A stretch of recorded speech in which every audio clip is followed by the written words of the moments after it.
நேற்று அபிஷேக் சர்மா அடிச்ச அடியில் டிசிக்கு வாய்ப்பே இல்லாமல் போயிடுச்சு ஃப்ரெண்ட்ஸ். அப்படி தான் நேற்று நடந்துச்சு.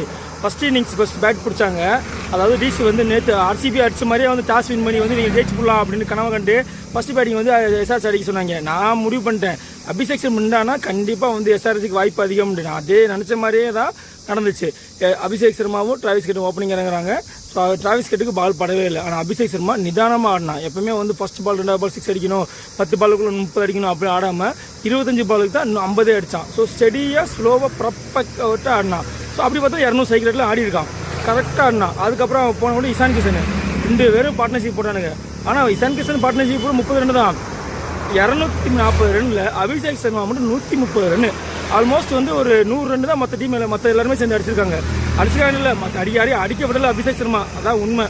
அந்த அளவுக்கு அடி நொறுக்கியிருக்கான். செம்ம அடி, 10 6 9 4 எவன் போட்டாலும் அடித்தான். செம்ம ஃபார்மில் வந்துட்டான். அபிஷேக் சர்மா அடிச்சனால டிசிக்கு வாய்ப்பே இல்லை. ஏங்க நிதிஷ் ராணா வந்து ஒரு பேட்ஸ்மேனு, அவனுக்கு போய் 4 ஓவர் கொடுங்க. அக்ஷர் பட்டேல் இந்த மேட்ச் வந்து மூளை வேலை செய்ய நினைக்கிறேன். 2வது ஓவர் அக்ஷர் பட்டேல் போடணும். அப்போ போடாமல் வந்து 10 ஓவருக்கு அப்புறம் அக்ஷர் பட்டேல் வந்து போடுறான். அங்கேயே முடிவு பண்ணிட்டேன், சரி மேட்ச் வந்து நீங்கள் கைவிட்டு போக போகுதுண்டு. ஸ்லோ பிச்சு நல்லா கேளுங்க ஃப்ரெண்ட்ஸ், பிச்சு வந்து ஸ்லோ பிச்சு.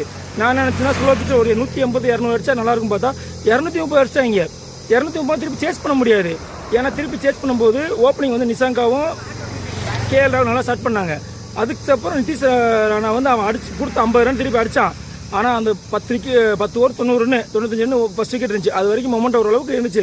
அதுக்கப்புறம் வர்றவங்க போகிறவங்களாம் தான் இருந்தாங்க. கடைசியில் போராடினாங்க, முடியல.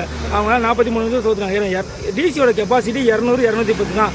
அது அடித்தாங்கன்னா திருப்பி அடிக்க முடியும். அவங்க 240 அடிச்சாங்கன்னா வாய்ப்பு இல்லை, அவங்களாம் அடிக்க முடியாது திருப்பி. ஏன்னா அந்த மாதிரி ஒரு பேட்டிங் லைனப்லாம் அந்த அளவுக்கு இல்லை. அது மூலம் மில்லர் வந்து ஃபஸ்ட்டு பாலே போல்டு, அதுதான் மேட்சோட டேர்னிங் பாயிண்டே ஆகும். மில்லர் இருந்தானா மேட்ச் கொஞ்சம், அதாவது ஒரு டீப்பாக கொண்டு போயிருப்பாங்க. 230 225 அப்படின்னு டீப்பாக கொண்டு போயிருப்பாங்க. ஸ்டப்ஸும் வந்து பேக் சைடு அடிச்சு கேட்ச் ஆகிட்டான். ஸோ இவங்க 2 பேரை நம்பி தான் வந்து ஃபினிஷிங் இருக்குது. 150 200 அடித்தா டிசி சேசிங் பண்ணும்போது பண்ண முடியும். 220 230 டிசி கொடுத்துட்டாங்கன்னா திருப்பி அடிக்கிறது கஷ்டம். ஸோ நேற்று வந்து அபிஷேக் சர்மா விளாண்டதில் ஒரு ரெக்கார்டு பஸ்டாப்பில் 180 மேட்ச்லேயே வந்து 900. அதாவது ஓவராலாக சொல்கிறது ஐபிஎல் T20 இன்டர்நேஷனல் சேர்த்து சொல்கிறேன். 900 கோலி ரெக்கார்டுக்கு ஈக்குவலாக பண்ணிட்டார். ஆனால் கோலி வந்து 400 மேட்ச் விளாண்டுருக்காப்புல. இவன் 180 மேட்ச்சில் 9 அடிச்சிட்டான்.